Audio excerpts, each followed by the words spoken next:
Hello, I'm Marshall Steen, owner of Steen Cannons, and today we're going to try to show you different aspects of firing muzzleloading artillery. With me, with the help of the 1st Kentucky Independent Battery Light Artillery, we'll be going out on the field and showing different techniques of firing these cannons. Now let me first emphasize that right up front that this movie is in no way should take the place of going to an authorized certified artillery school. We recommend that anybody that is engaging in the firing of Civil War or any kind of muzzleloading artillery should attend a certified artillery school. What we will attempt today is show you the tools and implements that are needed in firing muzzleloading artillery, along with the different techniques and positions that each cannoneer will be in firing the cannons. Now, as you can tell, this is not a professionally made movie.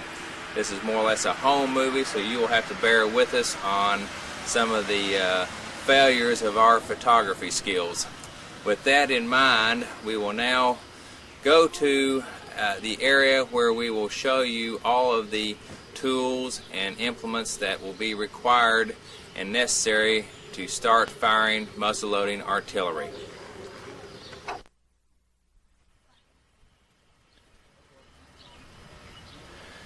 As you can see, we now have spread out on a table the necessary tools or accessories required for firing muzzleloading artillery.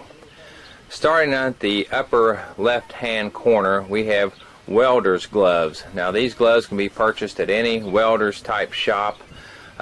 These will be worn by the cannoneer number 1 and number 2. These cannoneers are up in front of the gun by the muzzle.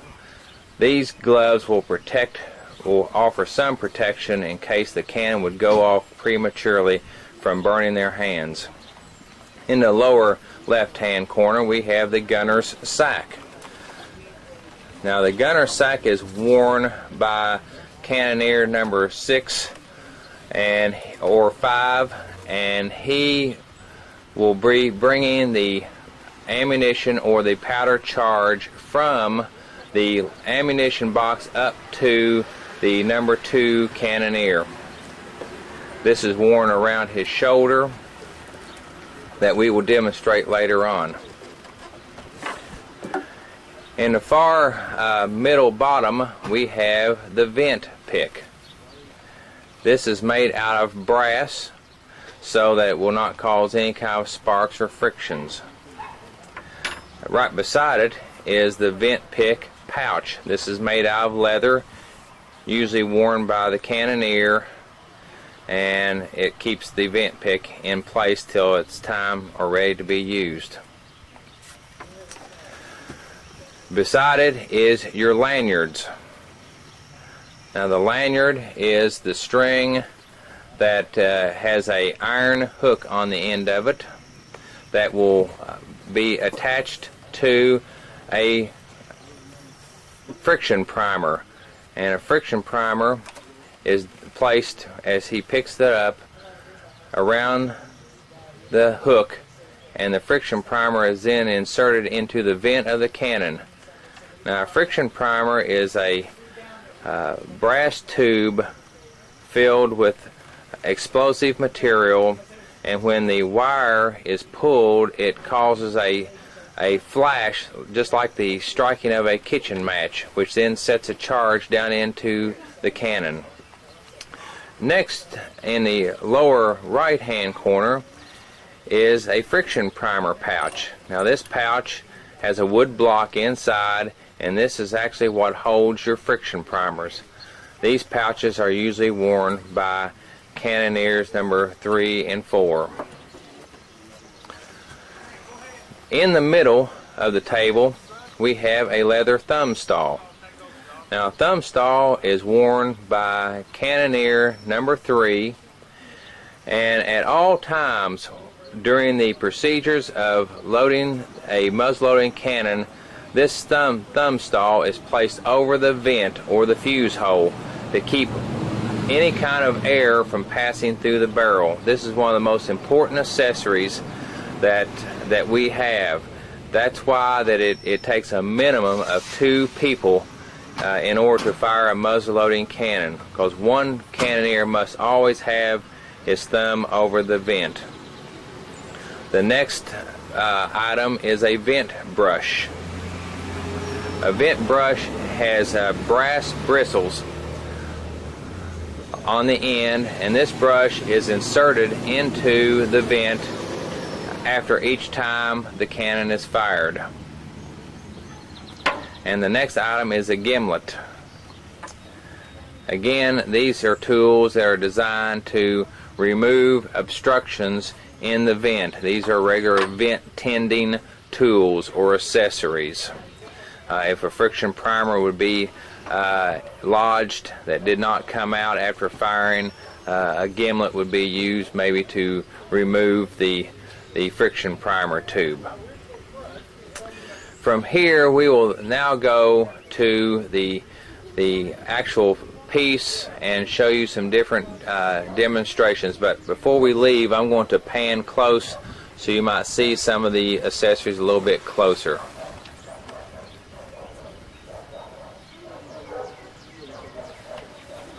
Again, those are your friction primer pouches. Right there is your friction primer and your lanyards, thumb stall and gimlets, welder's gloves, and bag.